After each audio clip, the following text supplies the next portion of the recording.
Hello friends, वेदना stories में आपका स्वागत है। मेरी आज की कहानी है ढलती सांझ। आज बाबूजी कुछ ज़्यादा ही सुबह उठ गए थे। बाहर वाले कमरे से लगातार खटपट की आवाज़ आ रही थी।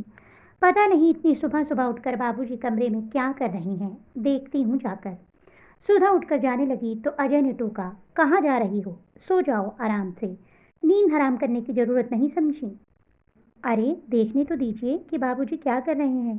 कहीं कोई परेशानी तो नहीं उन्हें? कोई परेशानी नहीं है, बेचैनी है और कुछ नहीं। अजय ने तकिए से अपना कान बंद करते हुए कहा। तुम्हें याद नहीं है क्या आज कौन सी तारीख है? ओ मैडम, अब याद करो ना। आज 30 तारीख है, 30 तारीख। अजय आगे बोलता गया। 3 महीने पूरे हो गए आज। माँ आने वाली है हमारे पास और इसी खुशी में बाबूजी को नींद नहीं आ रही है। अभी से ही इंतजार में नहा धोकर बैठ जाएंगे।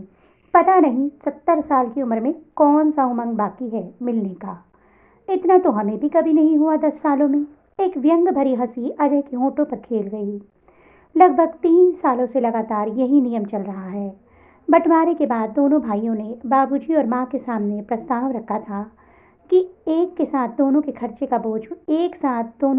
का बोझ भी नहीं उठा सकते हैं। सो 3 महीने एक भाई के पास कोई एक आदमी ही रहेगा।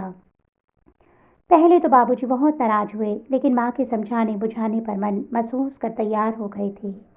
दूसरा कोई चारा भी तो नहीं था। जिंदगी में जो कमाया सब बच्चों को पढ़ाने लिखाने में खर्च हो गया। जो कुछ बचा था उसमें बाबूजी माँ के नाम से घर बनाना चाहते थे, लेकिन माँ ने ही दोनों बेटों के लिए 2 फ्लैट खरीदने के लिए बाबूजी पर दबाव बना दिया।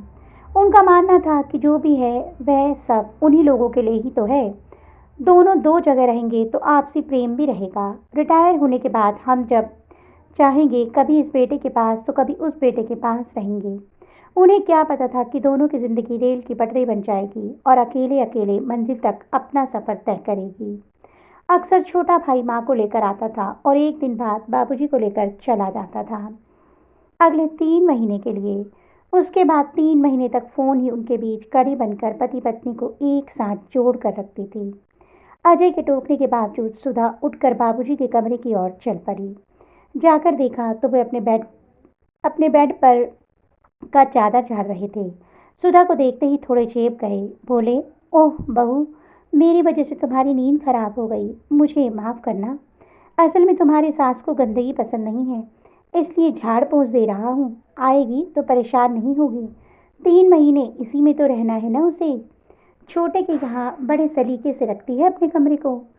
अच्छा बेटा, अब आ ही गई हो तो थोड़ा फ़ोन लगाकर पूछो तो कि माँ वहाँ से चली कि नहीं। तब तक मैं स्नान कर लेता हूँ। इतना कहकर वे बाथरूम की ओर चले गए। बहू ने छोटे भाई को फ़ोन लगाया। उधर से देवरानी ने फ़ोन उठाया। कुशल क्षेम पूछने के बाद बहू ने पूछा कि माँ जी निकल चुकी हैं क्या। प्रश्न सुनते ही देवरानी ठहाका लगाकर हंस पड़ी। बोली, दीदी आपको नहीं पता कि सावन चढ़ गया है। सबसे ज़्यादा हरियाली माँ जी पर ही छाई है। कल उन्होंने हरी चूड़ियाँ, हरी बिंदी मंगवाया है मुझसे। सजने में लगी हैं सुबह से। लगता है जैसे पहली बार जा रही हैं बाबूजी से मिलने। 4 दिन से तैयारी कर रही हैं। पता नहीं इस उम्र में कौन सी उमंग बाकी है जो इतनी तैयारी है बाबूजी से मिलने के लिए। ये तो तैयार होकर बैठे हैं, देखिए कब तक निकलती हैं। चलिए कम से कम 2 दिन तो मुझे इस जिम्मेदारी से छुटकारा मिलेगा। तंग आ गई हूँ 3 महीने से ढोते ढोते। सामने से नहाकर बाबूजी आ रहे थे सो बहू ने स्विच ऑफ कर दिया और बोली, बाबूजी माँ जी थोड़ी देर में निकल जाएंगी वहाँ से। लगभग 2 बजे तक यहाँ पहुँच जाना चाहिए। आप तैयार हो लीजिए, मैं आपके लिए चाय बनाती हूँ। ऑफिस निकलते हुए अजय ने कहा, सुनो आज ऑफिस में कुछ ज़रूरी काम है। माँ आएगी तो फ़ोन करके परेशान मत करना, मैं नहीं आ पाऊँगा। माँ आते ही सबसे पहले आप ही को तो ढूंढती हैं। अरे वह सब दिखावा है, वो मेरे लिए नहीं, उनको बाबूजी से मिलने की बेचैनी हो रहती है। दोपहर के समय एक ऑटो घर के बाहर आकर रुक गया। आवाज़ सुनते ही बाबूजी कमरे से लगभग दौड़ कर बाहर आए। एक अलग तरह की चमक थी उनकी आंखों में, जैसे किसी चकोर को चांद मिल गया हो। बहू भी जल्दी से बाहर आई। उसने माँ के पाँव छुए। माँ ने प्यार से बहू को ऊपर उठाकर गले से लगा लिया। छोटे भाई ने माँ के सारे सामान को बाबूजी के कमरे में रख दिया। शाम को अजय ऑफिस से आया, माँ के पैर छुए और अनमने ढंग से खुश होने का दिखावा करने लगा। बाबूजी आज बहुत खुश थे। सबने मिलकर रात का खाना खाया। सब सोने की तैयारी करने लगे। अजय थकान के कारण पहले ही आकर सो गया। देर रात तक कमरे से माँ बाबूजी के बात करने की आवाज़ आ रही थी। अजय खिन्न होकर बोला, पता नहीं इन लोगों को बूढ़े देह में कितनी ताकत है। लगता है 3 महीने नहीं 3 साल पर मिल रहे हों। इनकी बातें खत्म होने का नाम ही नहीं ले रही हैं। थकते भी नहीं। वाह रे रिश्ता। इस पर बहू चुप नहीं रह सकी। बोली, शायद आपको पता नहीं है कि देह के भीतर एक बहुत ही कोमल दिल भी है, और जब दिल से दिल का रिश्ता जुड़ता है तब वहाँ देह का कोई अस्तित्व नहीं रह जाता। माँ बाबूजी के बीच अब वही अलौकिक रिश्ता है। देखते देखते बाबूजी के जाने का समय आ गया। छोटे भाई ने बाबूजी को जल्दी तैयार होने के लिए बोला और बाबूजी का सामान कमरे से बाहर निकालने के लिए माँ को आवाज़ लगाने लगा। बहू ने देखा माँ का चेहरा मुरझाया हुआ था। वह भरे मन से बाबूजी की अटैची को बाहर खिसका रही थी। अजय बाहर ऑटो लेकर आ चुका था। जल्दी करो चिल्ला रहा था। बाबूजी ने एक झलक माँ को देखा और अटैची उठाने लगे।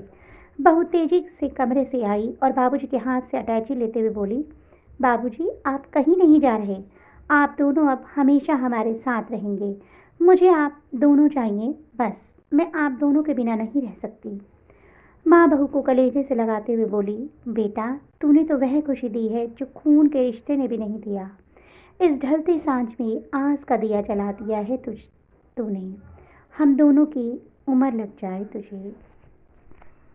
तो दोस्तों, आपको ये कहानी कैसी लगी कमेंट बॉक्स में अवश्य बताइएगा। अगर कहानी अच्छी लगी हो तो कहानी को लाइक करना मत भूलिएगा। जल्दी ही ऐसी अन्य रोचक कथाओं के साथ आपको मिलूंगी। तब तक के लिए बाय बाय।